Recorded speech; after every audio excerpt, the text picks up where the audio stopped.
God, Father, Son, and Spirit, three persons in one God, live united. ፍኖተ ካቶሊክ በፍኖተ ካቶሊክ መረጃዎች፣ ዜናዎች እንዲሁም ትምህርቶችን ዘውትር ቅዳሜ በየሳምንቱ ወደ እናንተ ይደርሳል። Different ways God is reaching out to you, calling you, inviting you to know his son Jesus Christ through the scriptures, perhaps through a friend or a relative or grandparent.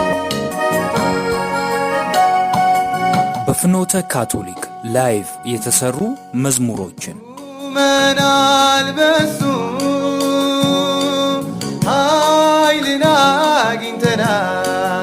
አግኝተናል እንዲሁም ሳምንቱን በታሪክ ይቅኛሉ። በረከት ሞልቶናል ዛሬ የሚያረካው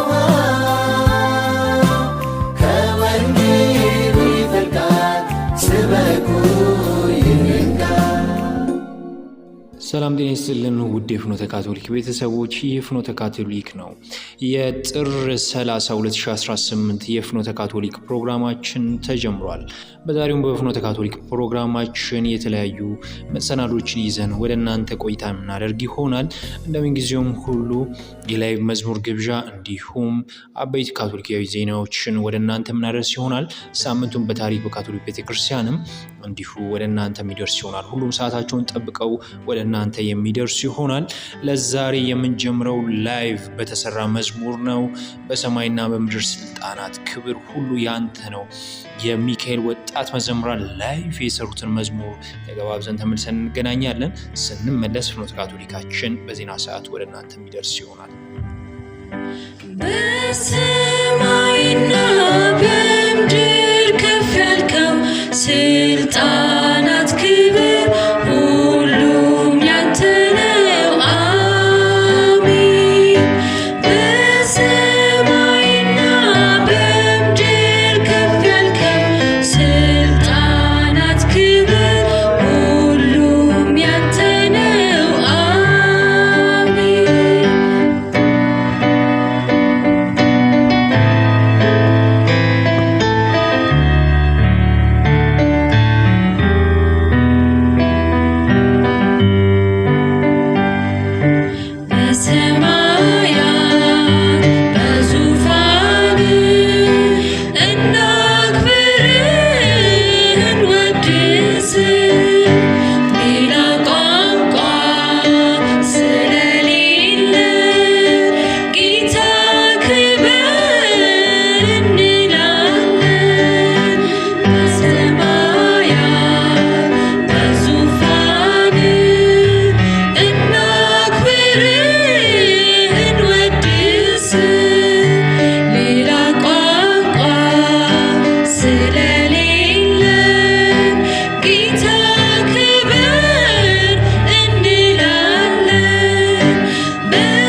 ርዕሰ ሊቃነ ጳጳሳት ሊዮ 14ኛ አክራሪነትን ለማስወገድ የእግዚአብሔር ቃል በታሪካዊ አውድ ውስጥ ሆናችሁ አንብቡ ማለታቸው ተገለጸ።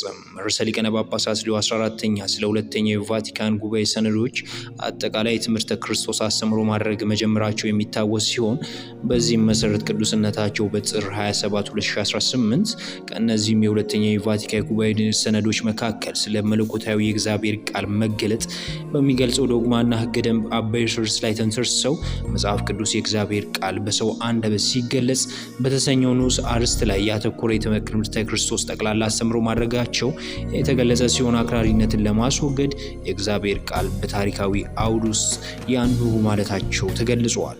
የናሳ አንጥረኛው የእስክንድርስ ብዙ ክፉ ነገሮችን አድርሶብኛል፣ ጌታ እንደ ስራው ብድራትን ይከፍላል፣ አንተም ደግሞ ከእነርሱ ነቅተህ ራስን ጠብቅ፣ የምነግረውንም እጅግ ተቃውሟልና በመጀመሪያው ሙግቴ አንድ ሰው እንኳን ከጎኔ አልቆመም፣ ሁሉም ግን ከዱኝ፣ ይህንንም በደል በእነርሱ ላይ አልቆጥርባቸውም። ሁለተኛ ጢሞቴዎስ 3:14 ላይ ቅዱስነታቸው በትምህርተ ክርስቶሳቸው በወቅቱ ያደረጉት የጠቅላላ ትምህርተ ክርስቶስ አስተምሮ የተወደዳችሁ ወንድሞቼና እህቶቼ በእነዚህ ሳምንታት ውስጥ የምናሳልፍበት በላቲን ቋንቋ ዴይ ቬብሩም የእግዚአብሔር ቃል የተሰኘው የሁለተኛው ቫቲካን ሰነዶች መካከል አንዱ በሆነው የሐዋርያት ሕገ ደንብ ውስጥ በቤተ ክርስቲያን ሕግ ውስጥ የተነበበውን የእግዚአብሔርን ሁል ጊዜ ከወንዶችና ከሴቶች ጋር መነጋገሩን የሚቀጥልበትን ልዩ ቦታ መሆኑን ያመለክታል።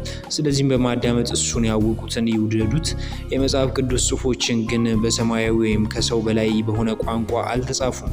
በእርግጥም የዕለት ተዕለት ሕይወት እንደሚያስተምረን የተለያዩ ቋንቋዎችን የሚናገሩ ሁለት ሰዎች እርስ በርሳቸው መግባባት አይችሉም፣ ወደ ውይይት መግባት አይችሉም፣ እናም ግንኙነቱን መመስረት አይችሉም። በአንዳንድ ሁኔታዎች ራስን ለሌሎች መስጠት የመጀመሪያውም የፍቅር ተግባር ነው። ለዚህም ነው የእግዚአብሔር በሰው ቋንቋ ለመናገር የሚመርጠው። እናም በዚህ ምክንያት በመንፈስ ቅዱስ ተመስጦ የተለያዩ ጸሐፊዎች የቅዱሳን መጻሕፍትን ጽሑፎች ጽፈዋል። የስምምነት ሰነድ እንደሚያስታውሰው የእግዚአብሔር ቃላት በሰው ቋንቋ የተገለጸው እንደ ሰው ንግግር ተደርጎ ተጽፏል። ልክ የዘላለም አባት ቃል የሰው ደካማ ስጋ ወይም ራሱን ሲወስድ በሁሉም መንገድ እንደ ሰው ተፈጥሯል። ስለዚህ በይዘቱ ብቻ ሳይሆን በቋንቋም ቅዱሳን መጻሕፍት የእግዚአብሔርን ለሰዎች ያለውን ርኅራኄ በሚገባ መልኩ ለማቅረብ እና ከእርሱ ጋር ለመቅረብ ያለውን ፍላጎት ይገልጣል። በቤተ ክርስቲያን ታሪክ ውስጥ በመለኮታዊ ደራሲ እና በቅዱሳን ጽሑፎች ጸሐፊዎች መካከል ያለው ግንኙነት ጥናት ተደርጎበታል። ለብዙ መቶ ዘመናት ብዙ የሃይማኖት ሊቃውንት የቅዱሳን መጻሕፍትን መለኮታዊ አነሳሽነትን ለመጠቀም ይጥሩ ነበር። የሰው ጸሐፊዎች እንደ መጽሐፍ ቅዱስ እንደ መንፈስ ቅዱስ የተግባር መሳሪያዎች አድርገው ይቆጠሩት ነበር። በቅርብ ጊዜ የተደረጉትን አስተንትኖች የቅዱስ ጽሑፎችን በመጻፍ ረገድ የቅዱሳን ስራዎችን የህይወት ታሪክ የሚጽፉ ባለሙያዎችን አስተዋጽኦ እንደገና ገምግሟል። እነዚህም ድረስ የስምምነቱ ሰነድ እግዚአብሔር የቅዱሳን መጻሕፍት ዋና ደራሲ እንደሆነ ይነገራል። ነገር ግን የቅዱሳንን የህይወት ታሪክ የሚጽፉ ጸሐፊዎች የቅዱሳን መጻሕፍት እውነተኛ ደራሲዎች ብሎ ይጠራቸዋል። ባለፈው ክፍለ ዘመን አንድ ጠንቃቃ ማብራሪያ እንዳመለከተው የሰው እንቅስቃሴ ወደ ተራ አስተማሪ ጸሐፊ መቀነስ መለኮታዊ እንቅስቃሴን ማክበር አይደለም። እግዚአብሔር የሰው ልጆችንና አቅማቸውን ፈጽሞ በከንቱነት አይመለከትም። ስለዚህም ቅዱሳን መጻሕፍትን በሰው ቃል የእግዚአብሔር ቃል ከሆነው ከነዚህ ሁለቱ ገጽታዎች አንዱ ቸል የሚል ወይም የሚክድ ማንኛውም አቀራረብ ከፊል ይሆናል።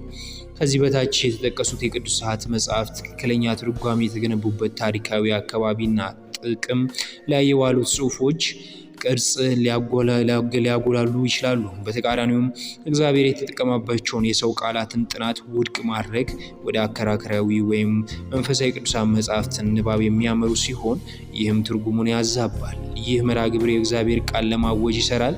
ከእውነት ጋር ግንኙነትን ካጣ ከሰው ተስፋዎችና ስቃዮች ጋር ለመረዳት የማይቻል ቋንቋ ጥቅም ላይ ከዋለ ግንኙነት የሌለው ወይም የዶሮ ፋሽን የሆነ ውጤታማ አይደለም። በእያንዳንዱም ዘመን ቤተክርስቲያን የእግዚአብሔርን ቃል በታሪክ ውስጥ ሊካተት እና ልብን ሊነካ በሚችል ቋንቋ እንደገና እንድታቀርብ ተጠርታለች።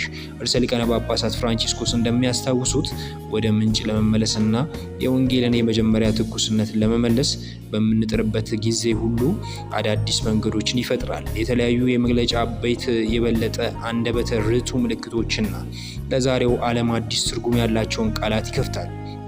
በሌላ በኩል ደግሞ ወይም በተመሳሳይ መልኩ ቅዱሳን መጻሕፍትን መለኮታዊ መነሻውን ችላ ብሎ እንደ ተራ የሰው ትምህርት ከቴክኒካል እይታ አንጻር ብቻ ሊጠና የሚገባው ወይም ያለፈ ጽሑፍ አድርጎ መረዳት የሚቻልበት መንገድ ይልቁንም በተለይም በስርዓት አምልኮ አውድ ውስጥ ሲታወጅ የቅዱሳን መጻሕፍት የዛሬዎቹን አማኞችን ለመናገርና የአሁኑ ሕይወታቸውን በችግሮችን ለመንካት የሚወስዱትን እርምጃዎችና የሚወሰኑ ውሳኔዎችን ለማብራራት ታስቦ ናቸው። ይህ የሚቻለው አማኞች ቅዱሳን ጽሑፎችን ያነሳሳቸውን መንፈስን በሚመራበትና የሚተረጉምበት ጊዜ ብቻ ነው። በዚህ ረገድ ቅዱሳን መጻሕፍት የአማኞችን ሕይወትና ፍቅር ለማሳደግ ያገለግላሉ። ቅዱስ አጎስጢኖስ እንደሚያስታውሰው ማንም ቅዱሳን መጻሕፍትን እንደሚረዳ የሚያስብ ነገር ግን ከእንግዲህ አይነቱ ትርጓሜ በእግዚአብሔርና በባልንጀራው ላይ የማይገባ እርሱ እንደሚገባ ገና አልተረዳቸውም። የቅዱሳን መጻሕፍትን መለኮታዊ አመጣጥ የተጠመቁ ሰዎችን ምስክርነት እንዲሰጣቸው በአደራ የተሰጠ ወንጌል የሕይወትና እውነትን ገጽታዎች ሁሉ ቢይዝም ከእነዚህ በላይ እንደሚያሳልፋቸው ያስታውሳል። ወደ በጎ አድራጎት ወይም ማህበራዊ መልእክት ብቻ ሊገለጽ አይችልም። ነገር ግን እግዚአብሔር በኢየሱስ የሰጠን ሙሉና የዘላለም ሕይወት አስደሳች አዋጅ ነው።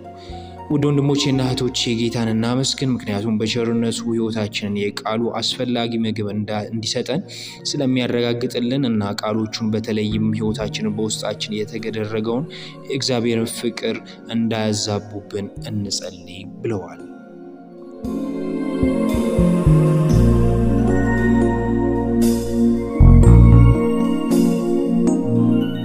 ርዕሰ ሊቃነ ጳጳሳት ሊዮ 14ኛ የሰው ልጅ ወንድማማችነትን ጊዜ ያለፈበት ቅዠት ሳይሆን በጣም አስፈላጊ ነው አሉ። ለዓለም የሰው ልጆች ወንድማማችነት ቀንና የዛይድ ሽልማት አቅራቢዎች ባሳለፉት መልእክት ርዕሰ ሊቃነ ጳጳሳት ሊዮ 14ኛ ወንድማማችነትን ከግጭት ልዩነቶችና ውጥረቶች የበለጠ ጠንካራ የሆነ ነገር በመሆኑ የተነሳ እጅግ በጣም አስፈላጊ አድርገው ሲገልጹ በሀሳብ ዓለም ውስጥ ብቻ ተጽዕኖ እንዳይቀር ቅዱስነታቸውን ጥሪ አቅርበዋል። ሰላምን ብዙ ጊዜ እንደ ጊዜ ያለበበት ፋሽን ቅዠት ወይም የወንድማማችነት መንፈስ ወደ ረቂቅ ሀሳብ የሚቀሰቅስበት ዓለም ርዕሰ ሊቃነ ጳጳሳት ሊዮ 14ኛ የሰው ልጅ ወንድማማችነትን ጽንሰ ሀሳብ ሳይሆን በአስቸኳይ አስፈላጊ መሆኑን አጥብቀው ይናገራሉ። ለዓለም የሰው ልጆች ወንድማማችነት ቀንና የዛይድ ሽልማት አቅራቢ የታተመው መጽሐፍ ማዕከላዊ መልእክት ነው። በዚህም ጽሑፍ ውስጥ ርዕሰ ሊቃነ ጳጳሳቱ ከግጭት ልዩነቶቹ እና ውጥረቶች የበለጠ ጠንካራ የወንድማማችነት መንፈስ እንዲጠነክር ጥሪ አቅርበዋል።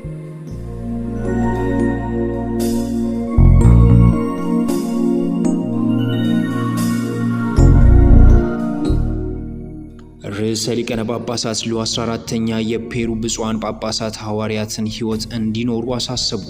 ርዕሰ ሊቃነ ጳጳሳት ሊዮ 14ኛ የፔሩ ብፁዓን ጳጳሳት በዛሬ ዓለም የወንጌል አገልግሎት ፈተናዎች ሲጋፈጡ ለአንድነት፣ ለወንጌል ታማኝነትና ለሐዋርያዊ ቅርበት ያላቸውን ቁርጠኝነት እንዲያድሱ በማሳሰብ በአገሪቱ ውስጥ የቀሰሙትን ሐዋርያዊ ልምዳቸውን በማስታወስ በልባቸው ውስጥ ለፔሩ ልዩ ቦታ እንዳላት ተናግረዋል። ርዕሰ ሊቃነ ጳጳሳት ሊዮ 14ኛ ሐዋርያዊ ጉብኝት ለማድረግ ወደ ቫቲካን የመጡ የፔሩ ካቶሊካውያን ብፁዓን ጳጳሳት ተቀብለው ባሳለፉት መልእክት የሐዋርያትን ሕይወት እንዲኖሩ አሳስበዋል። ቅዱስነታቸው ብፁዓን ጳጳሳት ወደ ቫቲካን ያደረጉትን መንፈሳዊ ንግድ ሰፋ አድርገው በመመልከት የላቲን አሜሪካ ብፁዓን ጳጳሳት ጠባቂ የቅዱስ ቶርቢዮን ደ ሞቬዮ 300ኛ ዓመት መታሰቢያን አስታውሰዋል። ብፁዕ ጳጳሳት ቅዱስ ቶርቢዮን በእነዚህ ሀገራት ውስጥ የዘራቸውን የወንጌል ዘር ፍሬዎችን ሲያስታውሱ ርዕሰ ሊቃነ ጳጳሳት ሊዮ 14ኛ ፔሩ ያለችው ቤተክርስቲያን ያጋጠማትን ተግዳሮት በማስታወስ ሲናገሩ በሙላት የሚሰብክ አዲስ የወንጌል ታማኝነት እንደሚያስፈልጋት ጠቁመዋል። ቅዱስ ቶርቢዮን የራሱን ቃል እንዳልሰበከ ነገር ግን በሚለውጥ በኃይል በታመነ ከኢየሱስ ክርስቶስ የተቀበለውን ቃል በመሰበኩ በመግለጹ ዛሬ ቤተክርስቲያን ክርስቲያናዊ ማንነቷን ሳታጣ ከባህል ጋር ለመወያየት የሚያስችል ግልጽ፣ ደፋርና አስደሳች ዜናን ለማወጅ ሰርታለች ሲሉ አስረድተዋል። ርዕሰ ሊቃነ ጳጳሳት ሊዮ 14ኛ በፔሩ የነበራቸውን የሐዋርያዊ ሕይወት ልምዳቸውን አስታውሰው አገሪቱ በልባቸው ውስጥ ልዩ ቦታ እንዳላት ገልጸዋል። ፔሩ ውስጥ ደስታንና መከራን መካፈላቸውን፣ ከሕዝቡ ጋር እምነትን መማራቸውን እና በፈተናዎች መካከል ቢሆንም ተስፋ ማድረግ የምትችል ቤተክርስቲያን ጥንካሬ መለማመዳቸውን ተናግረዋል።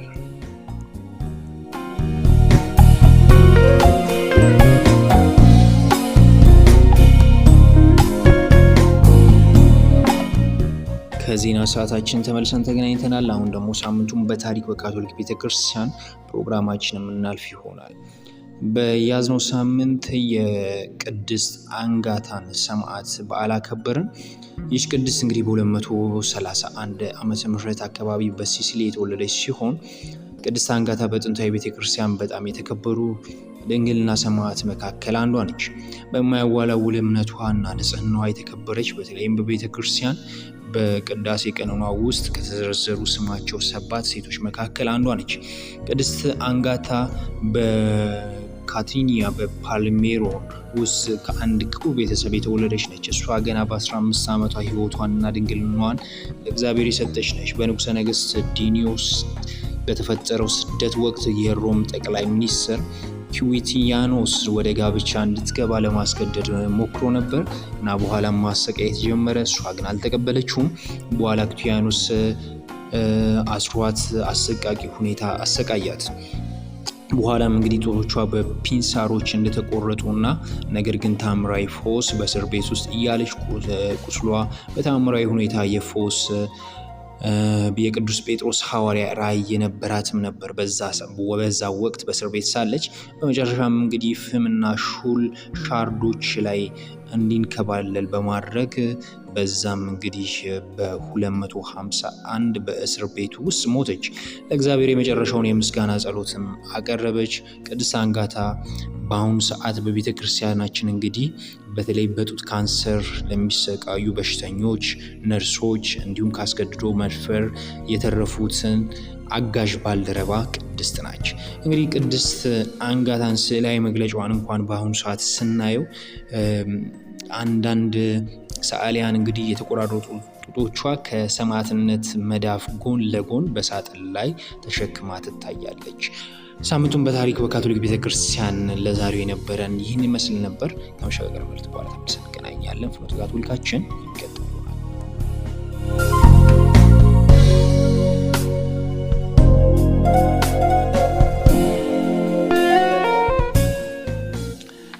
ከመሸጋገሪያ መልእክት በኋላ ተመልሰን ተገናኝተናል። የጥር 30 2018 የፍኖተ ካቶሊካችን ፕሮግራም የዛሬን ይህን ይመስል ነበር። ሳምንት ፍኖተ ካቶሊካችን በተለያዩ መሰናዶች ይመጣል። እስከ ሳምንት መልካም ሁሉ እመኝላችኋለሁ።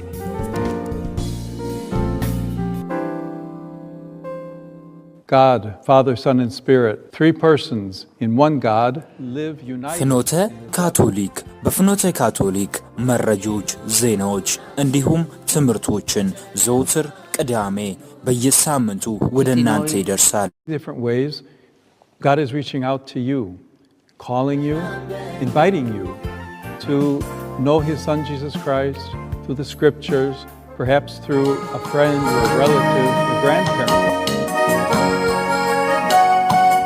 በፍኖተ ካቶሊክ ላይቭ የተሰሩ መዝሙሮችን መናልበሱ ኃይልን አግኝተናል። እንዲሁም ሳምንቱን በታሪክ ይቅኛሉ። በረከት ሞልቶናል።